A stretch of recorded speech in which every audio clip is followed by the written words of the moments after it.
Howdy, y'all. Dr. K, Dr. Kimberly Green. Lovely to meet you and officially welcome to EDUU 609 Seminar in Curriculum Design. I'm your professor. Please call me Dr. K. I mean that sincerely. I have now been teaching for Bremen Chapman. Who are we this week? This is the start of my 16th year, Fall 1, 2020. So as the chair of the curriculum team, I know all the master's courses and work with all the instructors. And just like with family, I love all of our courses.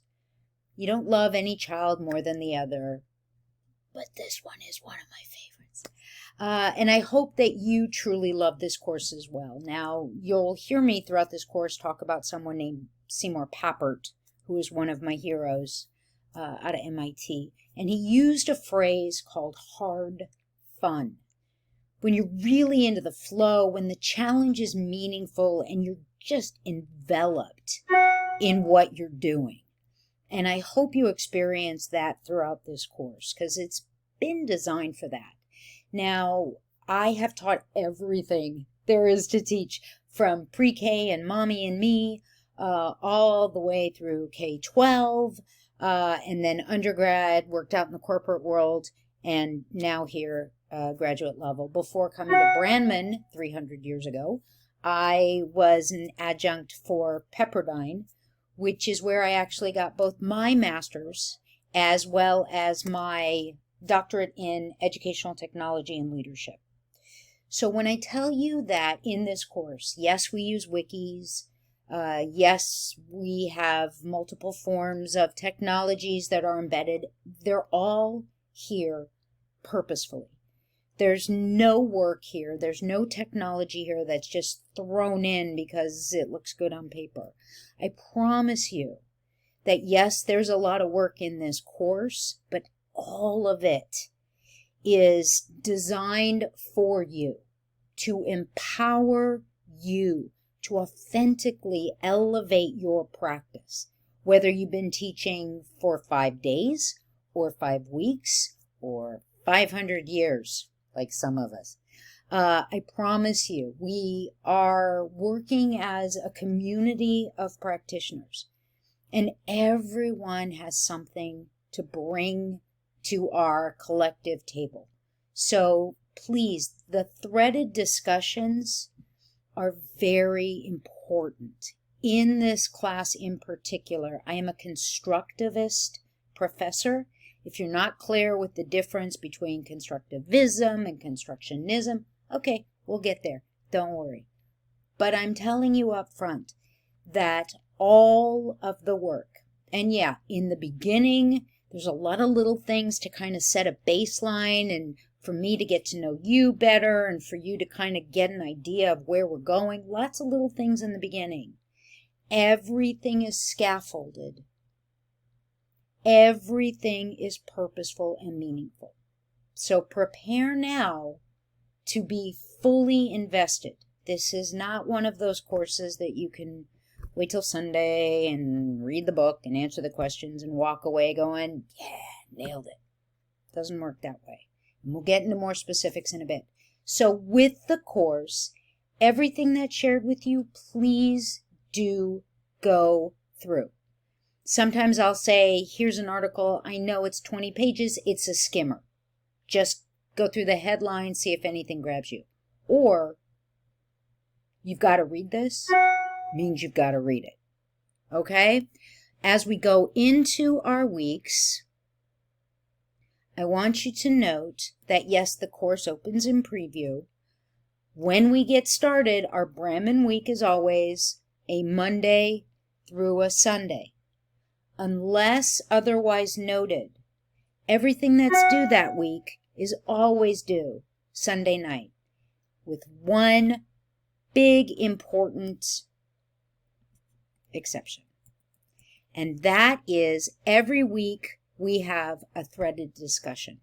Now, you're in 609, you should be used to this, but every once in a while I get somebody who says, no, I've never heard of this, nobody else has ever made us do this before, to which I go, oh really?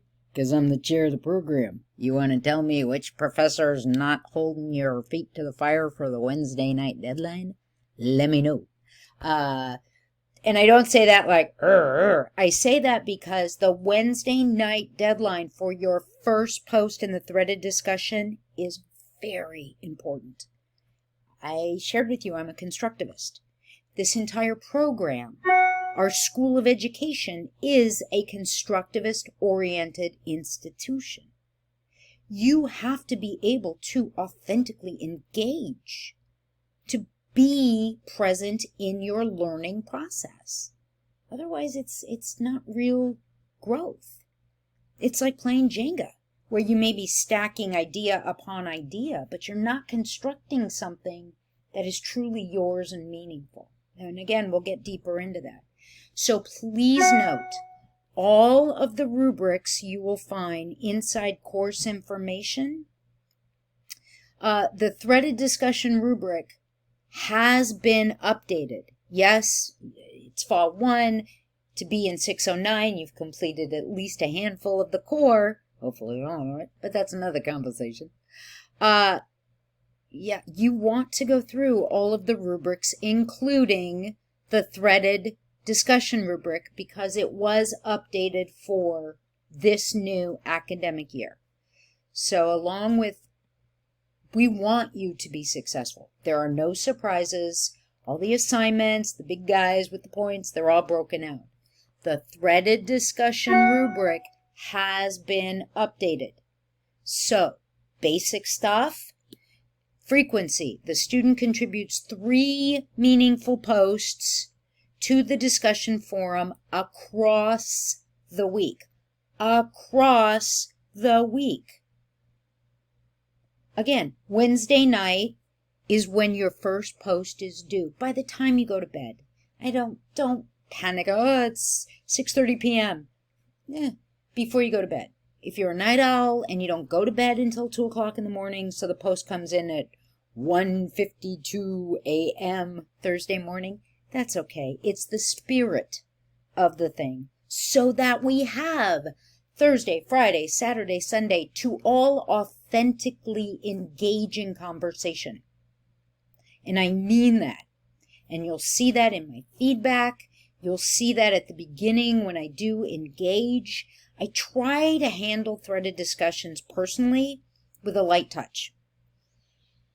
You're not here to have me jumping into every single thing you say or think.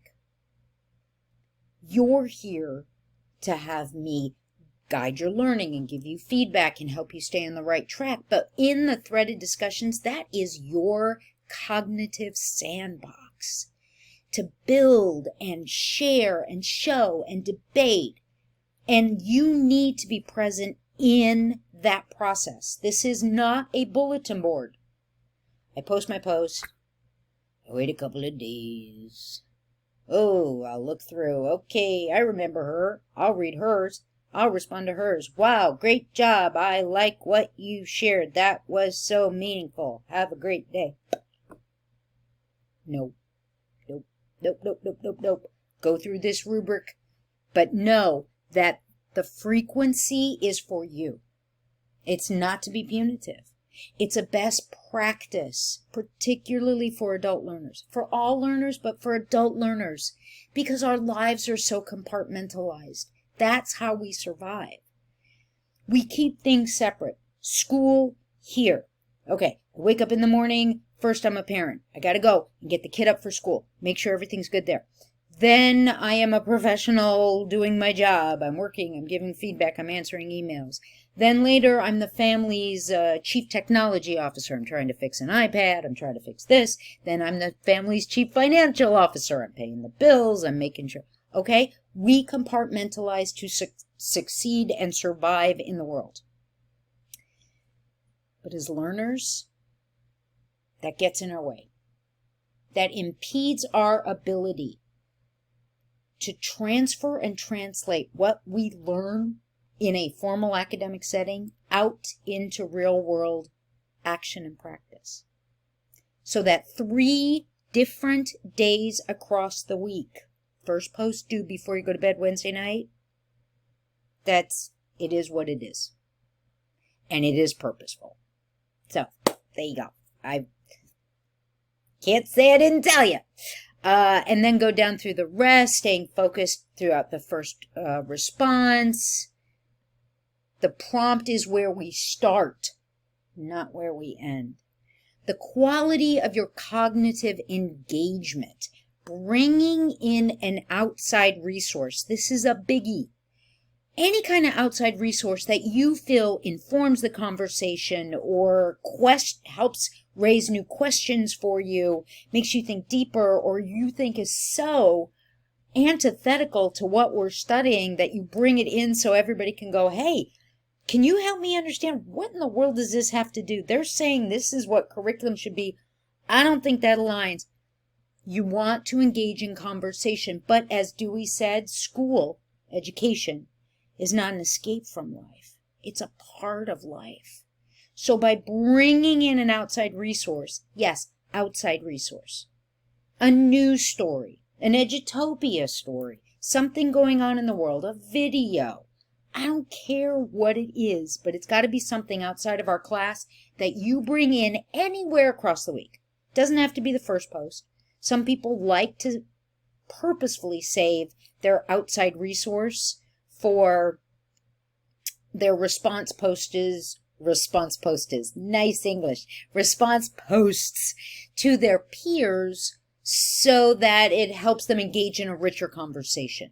But these are conversations. These are dialogues, dialectic dialogues.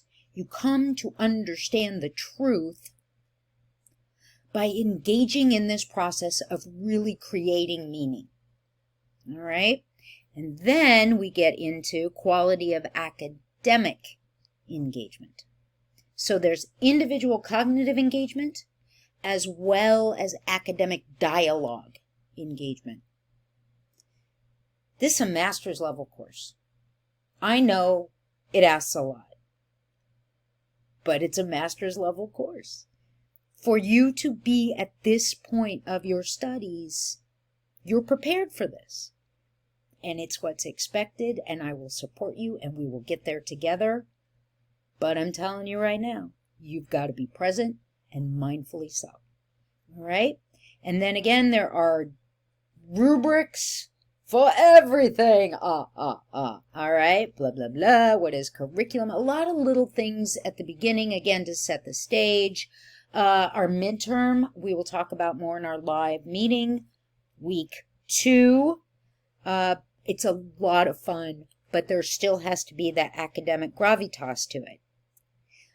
You will do appropriate use of data. You will actually give a live presentation to a peer, your critical friend who you will work with in weeks 5, 6, and 7, and 8 if you like. Yes, you will be meeting with your peer. There's a really cool jigsaw experience activity later in the course. And then the signature assignment, which we will be discussing. There's 2 major components to it, which initially, please don't go crazy reading all the rubrics and thinking I can start my work now, because you can't. You're not prepared yet. You're not fully empowered to understand the depth and have the experiences, not the content. Don't conflate the two. They're different. To be able to go there yet. But when you are, we will, and hopefully you will truly see how much you've grown and how much more there is to still learn. Because none of us are done. We are all a work in progress. So one last thing, friends, and then I'll officially tell you how to wrap this baby up. And I know, my videos are always too long, sorry, but get used to it because they're always filled with real information that you need. Blah, blah, blah, blah, blah, blah, blah, blah. Our week 2 live meeting. There is a PM option or an AM option. You must attend one. You don't need to come to 2. 1. You must attend one. This is a course requirement.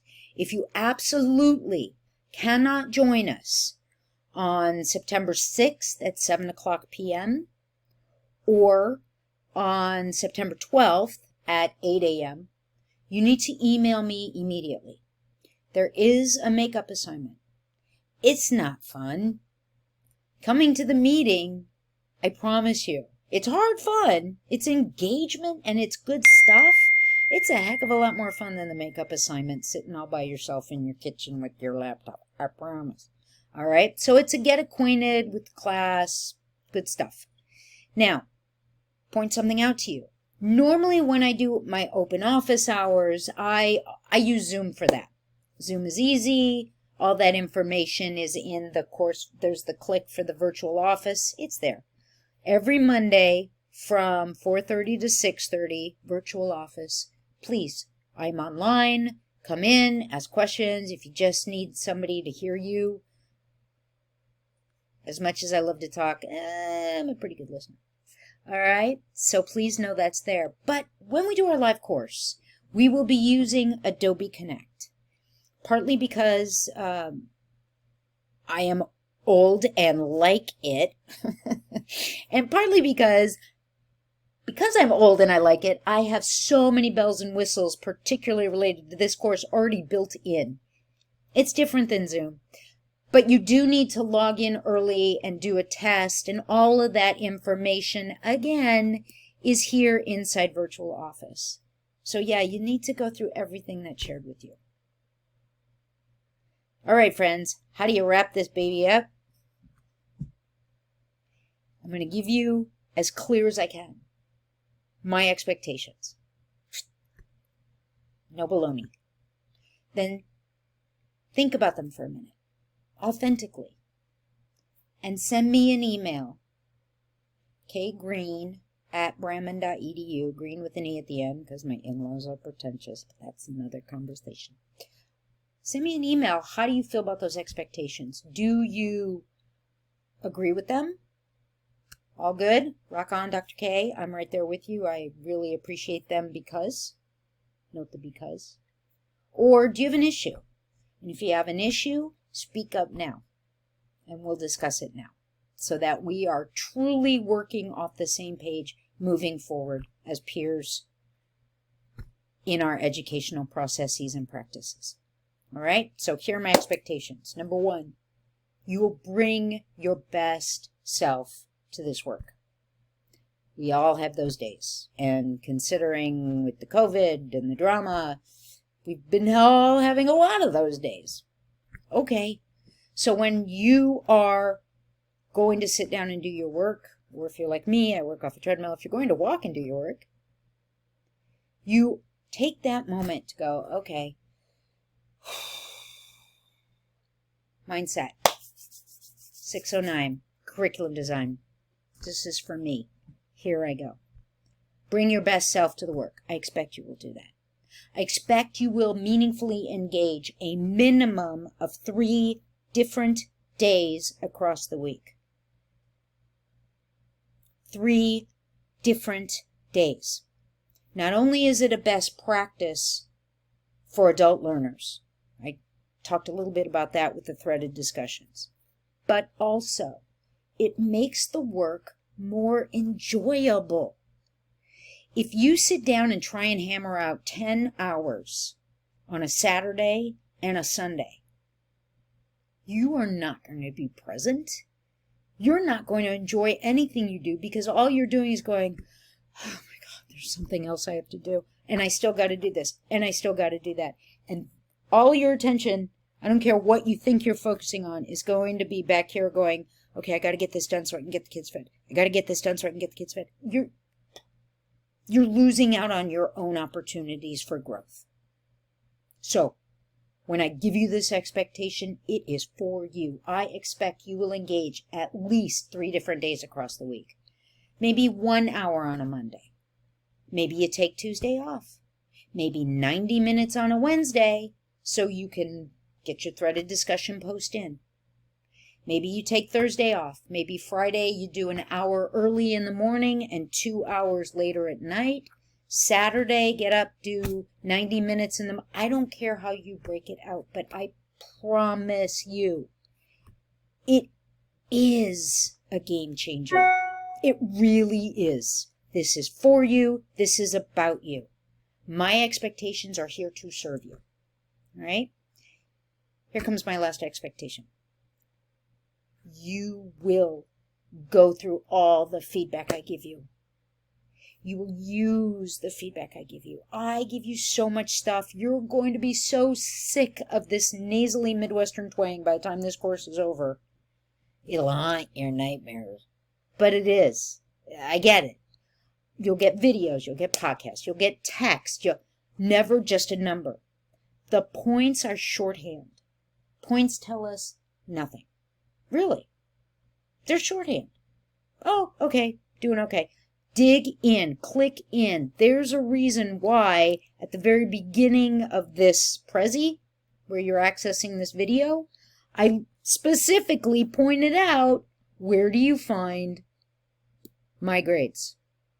And I'm also going to tell you, I move my grades from where the default is so that, booyah, it's right there.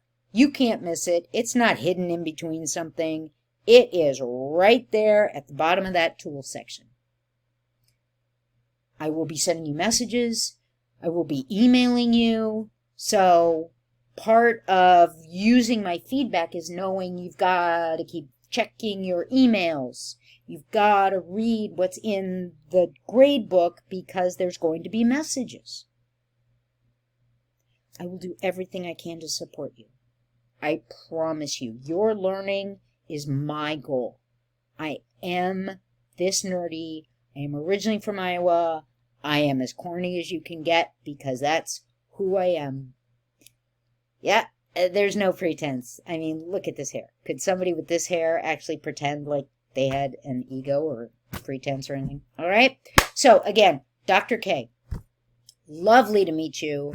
And officially, before I send you off, to send me your email about the expectations and complete this course orientation, I welcome you to EDUU 609 Seminar in Curriculum Design.